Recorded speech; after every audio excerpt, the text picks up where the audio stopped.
Hello అండి. ఉదయం గోదావరి గట్టుకు వెళ్ళినప్పుడు కృష్ణుడి ముఖానికి క్లాత్ కట్టి ఉంది. చాలా నిరాశగా అనిపించింది. అడిగా ఎందుకు కట్టారని చాలామందిని.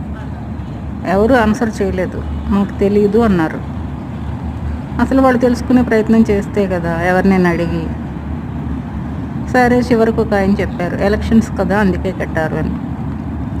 ఎలక్షన్స్కి శ్రీకృష్ణుడి బొమ్మకి క్లాత్ కట్టడానికి ఏంటి సంబంధం అని అడిగా.